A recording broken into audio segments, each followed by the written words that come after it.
And so I had a lot of unique perspectives and saw law from a lot of different angles. And so as a result, I had a lot to say.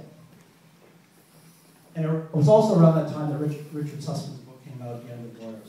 So it was kind of all these things coming together, and I was thinking about what I was feeling about law.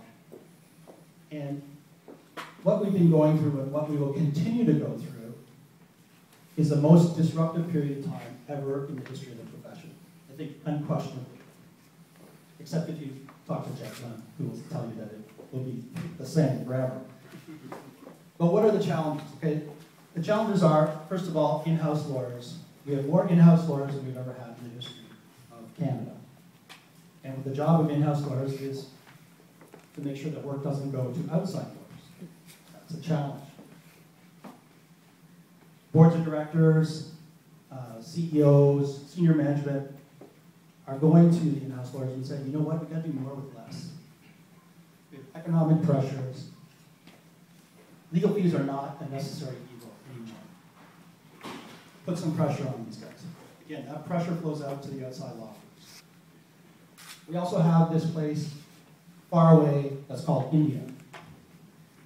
Now, in India, they're pumping out thousands and thousands of lawyers every year. India is a common law country.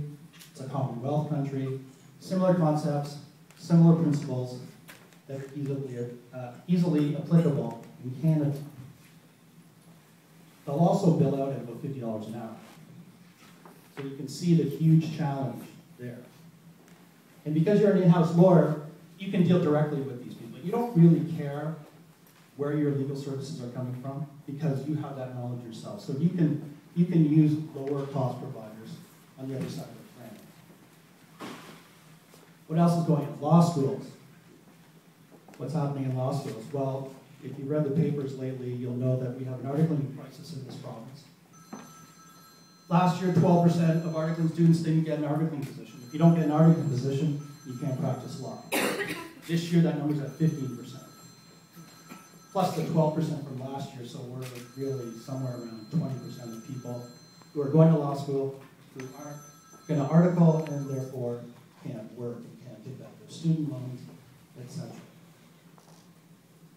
That pressure's not going to go away. What did we just do last year? The Law Society approved a new law school. So there's going to be even more people going through a system. We're setting up more students for failure.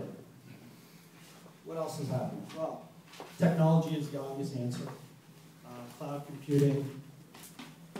Cloud computing untethers us from our offices, allows us to be more mobile in our practices.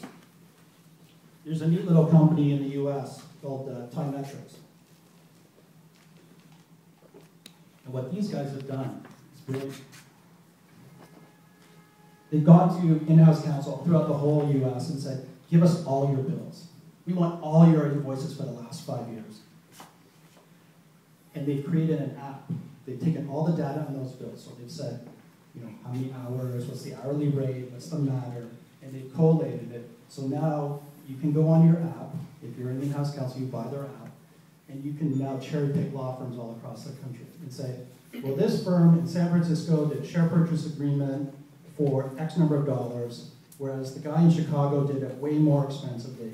And so what they can do is just go around and pick the lowest cost provider in the same country. You compare by partner, by paralegal, by matter, etc. Really neat stuff. Quantitative legal predictions. Anybody heard about this? Last year at Law Tech Camp, there's a professor from Michigan State University who is all over this and has been all over it for the last couple of years.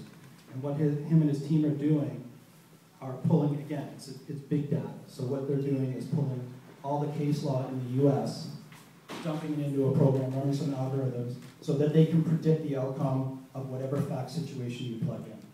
So say goodbye to months worth of memos and research and all that kind of stuff.